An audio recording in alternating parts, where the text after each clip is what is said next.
भाग 4।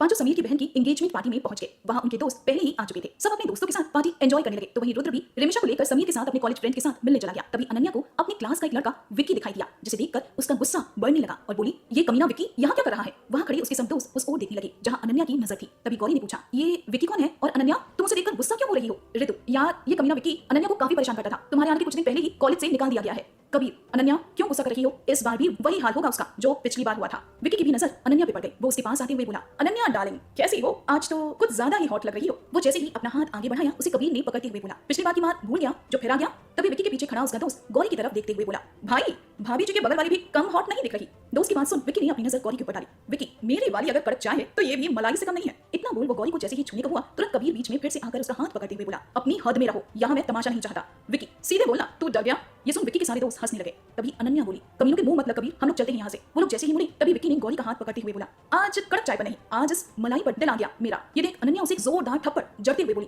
पहले इससे मन भर अपना। ये थप्पड़ इतना तेज था जिसकी वजह से विक्की पूरी तरह से तलमला गया। वो गुस्से में चीखते हुए अनन्या की तरफ झपटा ही था, लेकिन उसके दोस्तों ने उसे रोक दिया कि ये जगह ठीक नहीं है और वहां से सब चले गए। विक्की एंड उसके ग्रुप के जाने के बाद सब पार्टी एंजॉय करने लगे। सबने काफी मस्ती की। फिर कल कॉलेज में मिलने के लिए बोल अपने घर के लिए निकल पड़े। अफसर कबीर, गौरी और अनन्या ही बचे थे जो रुद्र का वेट कर रहे थे घर चलने के लिए। यहाँ तक कि रिमिशा भी चली गई। तभी गौरी वॉशरूम जाने का बोल वहां से चली गई। तब तक रुद्र भी आ गया। ये देख अनन्या झुंझला गई कि एक आ रहा है तो दूसरा गायब हो जा रहा। गौरी को लेट होता देख कबीर उसे बुलाने चला गया, जिसे देख रुद्र को बिल्कुल अच्छा नहीं लगा। वो कुछ कहता उससे पहले ही कबीर जा चुका था। इधर गौरी जब वॉशरूम से बाहर आई तो देखा विक्की और उसके दोस्त वहीं खड़े हैं। वो उन्हें इग्नोर करते हुए आगे बढ़ी ही थी। तभी विक्की बोला, अरे अरे इतनी भी क्या जल्दी है, थोड़ा जान पहचान हमसे भी बना लो। गौरी ये देख काफी घबरा गई। उसके माथे पर पसीने की बूंद दिखाई देने लगी और साथ ही वो डर के मारे कांपने लगी। उसे इस तरह घबराता देख विक्की हंसते हुए बोला, यार ये तो सच में मलाई है, अभी इतना डर गई। ये बोल विक्की और उसके दोस्त हंसने लगे और विक्की ने अपना हाथ उसके कंधे पर रख दिया और साथ ही अपना चेहरा उसके पास लाकर उसे सूंघने लगा और बोला, पूरी नशे की बोतल हो तुम। इसके आगे कुछ कहता तभी पीछे से चिल्लाने की आवाज सुनाई दी। देखा तो कबीर गुस्से में चिल्ला रहा था, कबीर साले आज तेरा नशा तो मैं उतारूंगा। इतना बोल उसने एक जोरदार पंच विक्की के मुंह पर जड़ दिया। फिर आगे क्या होना था, कबीर अकेले ही विक्की और उसके दोस्तों से भिड़ गया। इसी हाथापाई में किसी के धक्के से गौरी अचानक से पास के स्विमिंग पूल में गिर गई, जिस पर किसी ने ध्यान नहीं दिया। वो गिरते ही उसमें छटपटाने लगी। जब कबीर को आने में काफी टाइम हुआ तो रुद्र और अनन्या भी उस तरफ आने लगे। जब उन्होंने कबीर को विक्की और उसके दोस्त लोगों से भिड़ते देखा तो रुद्र भी उसका साथ देने के लिए आ गया। तभी अनन्या की नजर स्विमिंग पूल में गई। वो गौरी को इस तरह देख जोर से चीख पड़ी। उसके इस तरह चीखने पर सब शांत होकर देखने लगे कि क्या हुआ। अनन्या ने पूल की तरफ इशारा किया, जिसे देख सब सन्न रह गए। रुद्र बिना कुछ सोचे स्विमिंग पूल में कूद पड़ा और गौरी को बाहर लेकर आने लगा। तो वहीं विक्की और उसके दोस्तों ने ये हालत देखी तो वहां से भाग चले। रुद्र उसे बाहर खींच के लाया, लेकिन गौरी उस टाइम बेहोश थी। उसके सीने पर पुश करते हुए गौरी गौरी चिल्लाई जा रहा था। फिर भी गौरी ने अपनी आंखें नहीं खोली तो सब काफी घबरा गए। वहीं अनन्या की आंखों से आंसू निकलने लगे और रोते हुए बोली, ये सब मेरी वजह से हुआ है, उस कमीने को छोड़ूंगी नहीं मैं। उसे इस तरह रोते देख कबीर उसे संभालते हुए बोला, रुद्र भाई गौरी को जल्दी से हॉस्पिटल ले चलते हैं। तभी अचानक से गौरी के खांसने की आवाज आई और साथ ही डर से बुरी तरह कांपने लगी। ये देख रुद्र ने उसे आवाज लगाई, गौरी गौरी। रुद्र की आवाज सुनते ही गौरी उससे लिपट कर रोने लगी और साथ ही बोले जा रही थी, प्लीज प्लीज मुझे बचा लो प्लीज। रुद्र, गौरी गौरी तुम्हें कुछ नहीं होगा, हम सब हैं तुम्हारे साथ, तुम ठीक हो। लेकिन फिर भी गौरी शांत नहीं हो रही थी। उसका शरीर बुरी तरह से कांप रहा था। तब रुद्र उसे उठाकर कार में बैठाया और सब घर चल दिए। घर पहुंचकर सुधा जी ने जैसे ही गौरी की हालत देखी वो चौंक गई। वो कुछ पूछती उससे पहले ही रुद्र गौरी को अंदर लाकर सोफे पर बैठाना चाहा। तभी वो फिर से रोने लगी तो रुद्र उसे गोद में ही लेकर बैठ गया। उसकी ये हालत देख अनन्या भी बस रोए जा रही थी कि सब उसकी वजह से हुआ है। तो वहीं गौरी रुद्र की गोद में खुद को अब सेफ महसूस कर रही थी। गौरी को अपनी गोद में लेकर बैठे रुद्र को काफी सुकून मिल रहा था। उसे लग रहा था जैसे आज उसे सारी दुनिया की खुशी मिल गई हो। तो वहीं गौरी भी खुद को सेफ महसूस कर रही थी। कुछ समय बाद ही थकान की वजह से गौरी रुद्र की गोद में ही अपनी आंखें बंद कर ली। तब रुद्र ने उसे उसके रूम में ले जाकर सुधा जी से बोला, माँ इसके कपड़े बदल दो नहीं तो ठंड लग जाएगी। वो गौरी को उसके रूम में सुधा जी के पास छोड़ बाहर हॉल में आया जहाँ अनन्या और कबीर बैठे हुए थे। रुद्र उनके पास बैठते हुए बोला, क्या हुआ था पार्टी में। ये सुन अनन्या रोते हुए सारी बात बताते हुए बोली, भाई सब मेरी गलती है। रुद्र उसके पास जाकर बैठते हुए बोला, तुम्हारी कोई गलती नहीं है, खुद को ब्लेम करना बंद करो। इतना बोल वो कबीर की तरफ देखा जैसे वो पूछ रहा हो कि आगे क्या हुआ। वो स्विमिंग पूल में कैसे गिरी। कबीर भी समझ गया कि रुद्र क्या कहना चाह रहा है तो उसने आगे की स्टोरी बताई कि जब वो उसे वॉशरूम से बुलाने गया तो क्या क्या हुआ। जिसे सुन रुद्र ने गुस्से से अपनी मुट्ठियां कस ली। तभी सुधा जी आकर बोली, वो अब ठीक है, तुम लोग भी जाकर सो जाओ। जब तीनों जाने लगी तो सुधा जी फिर से उन्हें रोकते हुए बोली, जब गौरी काफी छोटी थी तभी उसके पापा की डेथ हो गई और उनकी डेथ पानी में डूबने से हुई है। फिर थोड़ा रुकते हुए बोली, उस दिन गौरी अपने माँ पापा के साथ किसी पिकनिक पर गई थी। तभी उनकी कार का एक्सीडेंट हो गया और उनकी कार एक गहरी झील में गिर गई। उसके पापा ने गौरी और उसकी मां को किसी तरह बाहर निकाला लेकिन खुद कार से बाहर नहीं निकल पाए और उसी झील में डूबने की वजह से उनकी डेथ हो गई। गौरी को शायद ये सब याद नहीं होगा लेकिन उसके अंदर का डर अभी भी जिंदा है जिस वजह से आज उसकी ये हालत हुई है। तो आगे से तुम तीनों ध्यान देना कि आज जो हुआ वैसा दोबारा ना हो। ये सुन तीनों काफी उदास हो गए और अपने रूम में वापस चले गए। तो वहीं रुद्र ने बोला, मैं उसके लिए कुछ दवा लेकर आता हूँ, रात में शायद जरूरत पड़े। इतना बोल वो घर से बाहर निकल गया। अगली सुबह जब गौरी की नींद खुली तो रात के अचानक हुए हादसे से उसकी चीख निकल गई, जिसे सुन सब उसके रूम की तरफ भागे। सबने देखा गौरी पसीने से तरबतर हुए कांप रही है। तभी सुधा जी ने उसे गले लगाते हुए बोला, गौरी बेटा क्या हुआ, हम सब लोग तुम्हारे पास हैं, तुम भी ठीक हो। गौरी भी उन्हें कस के गले लगाए हुए बस कांपे जा रही थी। सुधा जी के बार बार उसे सहलाए जाने पर वो थोड़ी नॉर्मल हुई। उसकी हालत देख दादी माँ बोली, कल कितनी खुश थी हमारी बच्ची और आज देखो क्या हालत हो गई है। तभी रमाशंकर जी बोले, चलो सब बाहर चलते हैं, यहाँ सब लोगों का रहना ठीक नहीं है, सुधा संभाल लेगी। इतना बोल वो रूम से बाहर निकल आए और उनके साथ ही घर के बाकी लोग भी। कुछ ही देर में सुधा जी गौरी को अपने साथ लेकर डाइनिंग टेबल पर आई, जिसे देख सब खड़े हो गए। सबको इस तरह खड़ा होता देख गौरी बोली, सॉरी मेरी वजह से आप सबको प्रॉब्लम हुई। वो एक्चुअली मुझे बचपन से ही गहरे पानी से डर लगता है, तो कल उस वजह से मैं थोड़ी। गौरी को ठीक हालत में देख सबने चैन की सांस ली। तभी अनन्या उसे गले लगाते हुए बोली, सॉरी सब मेरी वजह से हुआ था कल। गौरी, नहीं पागल, ऐसा कुछ नहीं है। फिर वो सोचते हुए बोली, कबीर तो ठीक है ना, उसे चोट तो नहीं आई ना। गौरी को इस तरह कबीर की फिक्र करता देख रुद्र को लगा जैसे किसी ने उसके दिल पर खंजर चला दिया हो। उसका मन काफी अपसेट हो गया। अनन्या, कबीर ठीक है, वो टाइम से मैं और भाई वहां आ गए तो सब भाग गए। ये सुन गौरी स्माइल करते हुए बोली, मुझे भूख लगी है। सब हंसते हुए डाइनिंग टेबल पर बैठकर नाश्ता करने लगे। तो वहीं रुद्र को बिल्कुल अच्छा नहीं लग रहा था, वो बेमन से बस खाए जा रहा था। थोड़ी ही देर में कबीर भी आ गया गौरी का हालचाल लेने, जिसे देख रुद्र पूरी तरह से कुट गया और मुंह बनाते हुए अपना नाश्ता करने लगा। कोई देखे या ना देखे, लेकिन दादी माँ की नजर रुद्र पर पड़ ही गई। कुछ सोचते हुए बोली, क्या हुआ, नाश्ता पसंद नहीं आ रहा क्या, जो मुंह बना रहा तरह तरह के। ये सुन रुद्र बोला, नहीं दादी ऐसी कोई बात नहीं है। दादी फिर मन में सोचने लगी, मुझे टीवी सीरियल देखने की जरूरत नहीं है जब लाइव शो ही इतना मजेदार है। सोचते सोचते बोली, आज तुम लोग कॉलेज नहीं जाओगे। रुद्र, मैं तो जा रहा हूँ, मुझे बहुत काम है कॉलेज में। दादी माँ, अच्छा हाँ काम भी जरूरी है। फिर वो गौरी की तरफ घूमते हुए बोली, आज गौरी तू कॉलेज मत जा, घर में ही आराम कर। और अनन्या, मैं तो कहती हूँ कि आज तुम भी मत जाओ। अनन्या, हाँ दादी मैं भी नहीं जाऊंगी, आज मैं और गौरी आराम करेंगे घर में। ये सुन कबीर भी बोल पड़ा, ओए अनन्या की बच्ची, मैं भी नहीं जा रहा कॉलेज और आज पूरा दिन तुम लोगों के साथ ही रहूंगा। ये सुन रुद्र के गले में कुछ अटक गया और वो जोर जोर से खांसने लगा। तभी दादी माँ बोली, अरे अरे आराम से खा छोरा, ना कॉलेज भागा जा रहा है और ना कॉलेज का काम। इतना बोल वो सारी बत्ती सी रुद्र के सामने रख दी कि ले गिन ले। सुधा जी आराम से खाओ बेटा, इतनी भी क्या जल्दी है कॉलेज जाने की। तभी दादी माँ फिर से बोल पड़ी, देख तबीयत तेरी ठीक नहीं तो मत जा कॉलेज। ये सुन रुद्र के मन में लड्डू फूटने लगे। वो जैसे ही हाँ बोलने के लिए सिर उठाया तभी दादी माँ का मजा समझ गया। उसे सोचा कि मन तो नहीं है, लेकिन अगर हाँ बोला तो दादी माँ मेरी खटिया खड़ी कर देंगी। ये सोचते हुए वो खड़ा हुआ और बोला, माँ मैं कॉलेज जा रहा हूँ, कोई जरूरत हो तो कॉल कर देना। ये बोलते हुए वो बाहर निकल गया। तो वहीं पीछे दादी माँ अपना सिर पकड़ ली और खुद में बड़बड़ाने लगी, इस लड़के का कुछ नहीं हो सकता, इसकी हीरोइन तो इसके हाथ से गई। इधर तीनों घर में पड़े पड़े बोर हो गए। तो गौरी बोली, इससे अच्छा तो हम कॉलेज ही चले गए होते। अनन्या भी उसकी हाँ में हाँ मिलाते हुए बोली, सच में यार हम कॉलेज ही चले गए होते। दोनों की बात सुनकर कबीर बोला, चलो कहीं बाहर घूम के आते हैं। और गौरी ने अभी मुंबई घूमी भी नहीं है। कबीर की बात सुन अनन्या बोली, चलो चौपाटी चलते हैं और वहां का बड़ा पाव और दाबेली खिलाते हैं गौरी को, ये भी क्या याद रखेगी। उनकी इतनी प्लानिंग काफी थी और वो तीनों निकल पड़े अपनी प्लानिंग को अंजाम देने। वो तीनों पहले इस्कॉन टेंपल घूमे, क्योंकि जुहू चौपाटी बीच का असली मजा तो शाम में ही आता है, वो भी सनसेट देखते हुए। इस्कॉन टेंपल यानी श्री राधा रास बिहारी मंदिर घूमने के बाद तीनों बीच पर आ गए। यहाँ का नजारा देख गौरी काफी खुश थी। तभी अचानक कुछ सोचते हुए कबीर बोला, गौरी यहाँ बीच पर कोई प्रॉब्लम तो नहीं है ना, मतलब सामने समुद्र है और तुम्हें। उसके बाद ही तुरंत गौरी बोली, मुझे ऐसे प्रॉब्लम नहीं है, बस गहरे पानी से है। अनन्या, अरे ये सब छोड़ो, कबीर तुम भी ना क्या बात लेकर बैठ गए। फिर गौरी की तरफ घूमते हुए बोली, चल गौरी यहाँ की तुझे फेमस चीजें खिलाती हूँ, अगर मुंबई में तूने ये नहीं खाया तो समझ मुंबई में रहना बेकार है तेरा। अनन्या गौरी का हाथ खींचते हुए एक स्टॉल के पास ले गई। वहां दोनों ने पानीपुरी चाट, पाव भाजी और अंत में दाबेली खाई। उन्हें खाते देख कबीर बोला, अबे तुम दोनों कितना खाती हो, जाता कहाँ है दोनों का। ये सुन अनन्या चिढ़ते हुए बोली, तुम भी खाओ, किसने रोका है। उसने गोलगप्पे को उठाकर कबीर के मुंह में डाल दिया, जिसकी वजह से कबीर जो भी आगे कुछ कहने वाला था उस गोलगप्पे ने उसका मुंह बंद कर दिया। उधर शाम होते ही रुद्र घर आया तो उसे पता चला कि तीनों कहीं बाहर घूमने गए हैं। ये सुन वो कुर्ते हुए सबके साथ बैठ गया।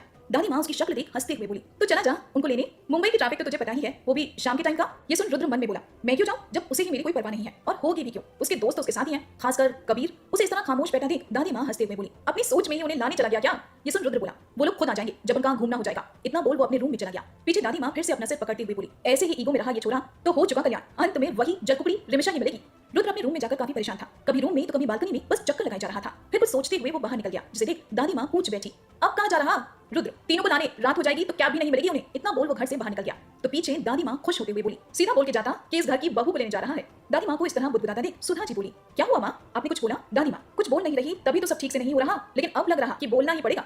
सुधा जी को दादी माँ की बातें समझ नहीं है तो वो बस इतना ही बोली, मतलब दादी माँ कुछ नहीं, मेरे लिए एक कप चाय बना दो बस। इधर रुद्र कबीर से लोकेशन पूछ उन्हें लेने चल दिया। वो तीनों बीच पर सनसेट देख वहां से मॉल के लिए निकल गए। वो मॉल के अंदर गए ही थे कि गौरी को एक जानी पहचानी शक्ल दिखाई दी, जो कोई और नहीं रिमिशा थी, और वो किसी लड़के के साथ गले लगकर काफी हंस कर बातें कर रही थी। उसे लगा रुद्र होगा। ये सोचते ही पता नहीं क्यों उसे बुरा लगा। उसने किसी से कुछ नहीं बोला और वो लोग शॉपिंग के लिए ड्रेस सेक्शन में चले गए। जब दोनों शॉपिंग कर रही थी तभी कबीर आकर बोला, रुद्र का कॉल आया था, वो हमें लेने आ रहा है, 15 मिनट में यहाँ आ जाएगा। ये सुन गौरी थोड़ा चौंक गई, फिर सोचने लगी, जब रुद्र हमें लेने के लिए घर से निकला है तो रिमिशा किसके साथ थी, और वो जिसके साथ थी उसे देखकर लग रहा था कि दोनों कपल हो। क्या रिमिशा रुद्र को धोखा दे रही है। गौरी कुछ सोचते हुए अनन्या से बोली, तुम लोग शॉपिंग करो, मैं वॉशरूम से होकर आ रही हूँ। इतना बोल वो वहां से निकल रिमिशा को ढूंढने लगी। तभी अचानक उसे रिमिशा तीसरे फ्लोर पर जाती हुई दिखी। उस टाइम भी उसने उस लड़के का हाथ पकड़ रखा था। ये उसका भाई या रिश्तेदार भी तो हो सकता है, क्योंकि ये मुंबई है और मुंबई वाले काफी मॉडर्न होते हैं, तो पहले मुझे पता करना होगा कि सच क्या है, उसके बाद ही किसी को ये बात बतानी होगी। ये सोचते हुए वो भी तीसरे फ्लोर पर जाने के लिए हुई। गौरी तीसरे फ्लोर पर पहुंचकर दोनों को ढूंढने लगी, लेकिन उसे वो दोनों कहीं दिखाई नहीं दिए। तो वो निराश होकर वापस आने लगी। तभी उसकी नजर सामने गई, जिसे देख वो चौंक गई। उसने देखा रिमिशा और वो लड़का दोनों एक दूसरे को डीपली किस किए जा रहे हैं। ये जगह काफी अंदर और सकरी थी, जिसे देखकर लग रहा था कि इस मॉल का फालतू पार्ट है, जहां कोई जल्दी आता जाता नहीं होगा। तभी अचानक से गौरी का फोन बजा, जिसे देख गौरी वहां से भाग चली कि वो लोग उसे कहीं देख ना ले। फोन के रिंग की आवाज रिमिशा ने भी सुन ली थी। वो तुरंत दौड़ते हुए आई कि उसे किसी ने देखा तो नहीं, लेकिन उसे वहां कोई नहीं दिखा। तभी पीछे से वो लड़का उसकी कमर पकड़ते हुए बोला, यार बेबी छोड़ो भी, होगा कोई, हम अपना कंटिन्यू करते हैं। जिसे सुन रिमिशा बोली, पागल हो गए हो, अगर किसी जान पहचान वालों ने देख लिया तो बवाल हो जाएगा, चलो। अभी मैं चलती हूँ, कल मिलते हैं। इतना बोल रिमिशा वहां से चली गई। लेकिन गौरी काफी परेशान और हांफते हुए अनन्या के पास आई, जिसे देख अनन्या बोली, क्या हुआ? तुम ठीक तो हो? मैं कब से फोन कर रही थी, उठा क्यों नहीं रही थी? गौरी, हाँ हाँ, बस वॉशरूम ढूंढते दूसरे फ्लोर पर चले गए थे, तभी आने में देर हो गई। सोचा जब जा ही रही हूँ तो फोन क्या उठाऊं, यहाँ इतना शोर है कि कुछ सुनाई भी नहीं देता। अनन्या, चल ठीक है, भाई भी आ गए हैं, चल अब चलते हैं। और तीनों घर के लिए रुद्र के साथ निकल गए। पूरे रास्ते गौरी सोचती रही कि रुद्र को अभी बताएं, रुद्र भरोसा तो करेगा ना उसकी बात पर। ये सोच सोच को काफी परेशान हो रही थी, जो उसके चेहरे पर साफ दिखाई दे रहा था। तो वहीं रुद्र भी गौरी को परेशान देख सोच रहा था कि इसे क्या हुआ, अभी तक कल की ही बात से परेशान है क्या? इतने में उनका घर भी आ गया। कबीर अपने घर चला गया तो वहीं ये तीनों अपने अपने रूम में चले गए। घर आने के बाद सब अपने अपने रूम में सो गए। तो वहीं गौरी की आंखों की नींद आज उसे बगावत कर ली थी। उसे बार बार रिमिशा की हरकतें ही याद आ रही थी। उसकी आंखों के सामने वो सारा मंजर बार बार किसी रिपीट टेलीकास्ट की तरह रिप्ले हो रहा था। वो इस वजह से काफी झुंझला उठी और रूम से निकलकर बाहर बालकनी में खड़ी हो गई। उसके दिमाग में बस एक ही ख्याल आ रहा था कि अगर रुद्र को पता चला कि उसके बचपन की दोस्त रिमिशा उसके पीछे क्या कर रही है तो उसे कैसा लगेगा? क्या वो मेरी बात पर यकीन करेगा? नहीं, वो नहीं करेगा, कोई भी नहीं करेगा। रिमिशा भी कितनी कमीनी निकली, घर वालों और रुद्र के साथ कितनी प्यारी और संस्कारी बन घूमती है। वो तो रुद्र के साथ साथ घर वालों को भी धोखा दे रही है। लेकिन मैं ऐसा नहीं होने दूंगी। घर वालों के साथ मैं कुछ भी गलत होता हुआ नहीं देख सकती। ये सोचते सोचते अब उसकी भी आंखें भारी होने लगी थी। तो वो अपने रूम में चली गई और तुरंत नींद ने उसे अपने आगोश में ले लिया। तो वहीं जब से गौरी बालकनी में अपने ख्यालों में उलझी हुई थी, तब से रुद्र भी अपने रूम के गेट पर खड़ा हो उसे ही देख रहा था। गौरी के अंदर रूम में जाने के बाद वो उस जगह जाकर खड़ा हो गया जहां गौरी कब से खड़ी थी और बोला, कल सब ठीक होगा गौरी। इतना बोल वो भी अपने रूम में जाके सो गया। अगली सुबह सब डाइनिंग टेबल पर बैठे नाश्ता कर रहे थे तो गौरी वहीं काफी परेशान थी। उसे परेशान देख अनन्या ने पूछा, क्या हुआ? गौरी नाम से हिलाते हुए अपना नाश्ता करने लगी। कबीर अनन्या और गौरी को लेकर कॉलेज पहुंचा तो कॉलेज के गेट के पास काफी भीड़ लगी थी। तभी विशाल और अमन ने उन तीनों को देखते हुए उनके पास दौड़ के आया और बोला, कहां थे तुम तीनों? कब से इंतजार कर रहे थे हम लोग। तभी ऋतु, प्रियंका और साक्षी भी आते ही बोले, थैंक गॉड तुम लोग आ गए। ये देख कबीर बोला, तुम सब ऐसे क्यों रिएक्ट कर रहे हो और ये भीड़ भीड़ क्यों लगी है? विशाल, तुम लोगों का ही इंतजार हो रहा है। तीनों को कुछ समझ नहीं आया तो एक साथ बोल पड़े, मतलब अमर चलकर खुद देख लो। इतना बोल सब उस भीड़ की तरफ बढ़ चले। वहां पहुंचते ही लोगों ने कबीर अनन्या को देख रास्ता क्लियर कर दिया। जब तीनों ने सामने देखा तो चौंक गए। सामने विक्की और उसके दोस्त जो उस रात पार्टी में आए हुए थे, सबके दोनों हाथ पर प्लास्टर बंधा था। चेहरे की हालत भी काफी खराब थी। उन्हें देखकर लग रहा था जैसे किसी ने उन्हें बहुत बुरी तरीके से पीटा हो। उनकी हालत देखकर लग रहा था कि ये बाहरी चोट तो कुछ भी नहीं, उनके शरीर की कितनी हड्डियां टूटी हैं इसका अंदाजा वही लोग लगा सकते हैं। ये नजारा देख वो तीनों शॉक में मूर्ति बन चुके थे। तभी विक्की और उसके दोस्त धीरे धीरे रेंगते हुए उनके पास आए और बोले, सॉरी यार, हमने अब तक जितनी भी बदतमीजी की तुम लोगों के साथ, हमें माफ कर दो, अब दोबारा ऐसा नहीं होगा। इतना बोल वो सब जाने लगे तो कबीर उन्हें रोकते हुए बोला, ये तुम लोगों की हालत किसने की है? विकी, छोड़ना भाई, जो हो गया सो हो गया, हमें बस माफ कर देना। उनके जाते ही विशाल बोला, परसों रात पार्टी के बाद ये सब ड्रिंक कर रहे थे, सब पूरी तरह नशे में धुत थे, तभी किसी ने इन्हें बहुत पीटा। अब कौन था वो नहीं पता क्योंकि उसने अपने चेहरे को ढक रखा था। इन्हें पीटने के बाद सबको एक छोटे से क्लिनिक के बाहर फेंक दिया और साथ में एक नोट भी लिखकर वहीं छोड़ दिया जिस पर तुम लोगों से माफी मांगने को बोला गया था। अगर वो लोग माफी ना मांगते तो इन सब की हालत इससे भी बुरी करने की धमकी भी लिखी थी। ये सुन कबीर, अनन्या और गौरी एक दूसरे की ओर देख रहे थे और बोले, कौन कर सकता है ऐसा यार? हमारा इतना बड़ा शुभचिंतक कौन हो सकता है? उन्हें कुछ भी समझ नहीं आया तो वो लोग क्लास की तरफ बढ़ गए। तो वहीं दूर खड़ा रुद्र ये सब देखकर मुस्कुरा रहा था। इसका मतलब उस रात रुद्र गौरी के लिए दवा लाना बस एक बहाना था। एक्चुअली में उन सबको कूट के आना था। सब अभी क्लास में बैठे सोच ही रहे थे कि कौन हो सकता है। तभी एक अनाउंसमेंट हुई कि एक हफ्ते के लिए क्लासेस बंद रहेंगी क्योंकि नेक्स्ट वीक से कॉलेज फेस्ट स्टार्ट होने वाला है। तो इस वीक बस प्रैक्टिस होगी। क्लासेस बंद होने की न्यूज से आधे से ज्यादा स्टूडेंट्स काफी खुश होकर हूटिंग करने लगे। तभी उन्हें दूसरा अनाउंसमेंट सुनने को मिला, जो स्टूडेंट जिस एक्टिविटी में पार्टिसिपेट किए हैं वो उस जगह तुरंत रिपोर्ट करें। सब खुश होते ही जल्दी जल्दी अपने अपने कोर्ट की तरफ जाने लगे। कबीर भी अपने ग्रुप के साथ बास्केटबॉल प्रैक्टिस के लिए चला गया तो वहीं अनन्या गौरी अपने ग्रुप को लेकर ग्रुप डांस प्रैक्टिस के लिए चली गई। आज सबका दिन अच्छे से बीता। सब काफी खुश थे लेकिन थोड़े थके जरूर थे, जिसकी वजह से सब घर जाते ही बिस्तर पर गिर गए।